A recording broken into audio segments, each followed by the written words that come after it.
and I honestly find it hard for anyone to relate to her. I went on a really long tangent. You're gonna get an F for sure. What was the question? According to critics, the Twilight Saga is poorly written. I agree with that. If yes, why did it become such a hit? Why did it become a hit? Well, it's a fairy tale story. I can almost see why the first book became popular because it's very much like a Disney princess story for a slightly more mature audience. But it's very empty. And even like a Disney princess story is charming. Like, you know, Cinderella is nothing if not charming. Like there's always that sense of it's just charming, and there's artistic beauty to a Disney movie. There's nothing artistic about Twilight. Not even the covers are good. Question number 10, which I can't find. I found it! Question 10. Would you agree that your blog became famous, more popular, because you started blogging Twilight? Did the site itself also get a boost of hits because of this? So you're asking if SparkNotes got more hits because of blogging Twilight. I don't think so. Like SparkNotes is wildly popular. They were popular before I came along. Millions of kids and adults go there every month looking for help with literature. You search any classic book on Google and your first hit's going to be SparkNotes. They didn't need me. If anything, their popularity helped me. It helped me a lot. Like, as I've been a writer for almost 10 years, and I've never gotten the response I've gotten since what I do I can't even talk, with blogging Twilight. Like, that doesn't happen for most writers. You don't get that response. So I love working there. It's a dream job. They help me much more than I help them. But don't tell them I said that. Question the 11th.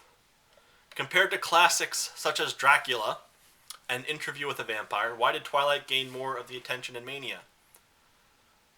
Well, let's be fair, Dracula was wildly popular. I mean, we're still talking about it today.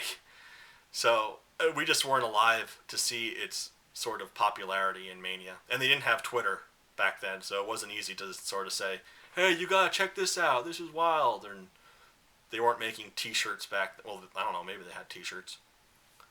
Or like Dracula pantaloons, I don't know. But Dracula was popular. Interview with the Vampire was a bestseller too. Not as big as Twilight, but I'm sure Anne Rice fans will fight you about that, and they'll fight Twilight fans. They'll throw burning roses at you. Why is Twilight more successful than Interview with a Vampire?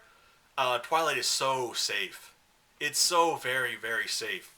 It's the color beige, and everyone can use the color beige. That's why it's more popular than Interview with the Vampire. Interview with the Vampire is more like, neon purple. Like, some people love neon purple, but it's not a color for everyone. Whereas Twilight is so boring, so bland, so beige. It's so safe. It's the microwave popcorn of literature. Last question, the 12th question. Does culture or folklore have a connection with this love interest of vampires? If yes, are there any you can mention from where you live? I live in Pennsylvania. We do not have vampires, but we do have fruit fritters, which are delicious. That's not going to help you. In terms of folklore, the modern vampires like Twilight, and I assume Vampire Diaries, it's so far removed from the vampires of folklore. I'm not an expert in folklore, but I think vampires started as sort of ugly monsters. It wasn't about love. It wasn't about romance. It wasn't about, super attractive people finding love and all of that schmaltz. Vampires were sort of monsters that you tell your kids, you better do good or else vampires will come and kill you.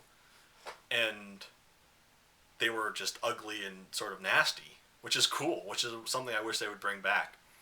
But the vampires in folklore have little, if anything, to do with Twilight vampires. So, I think that's it. I don't see any more questions. There you go.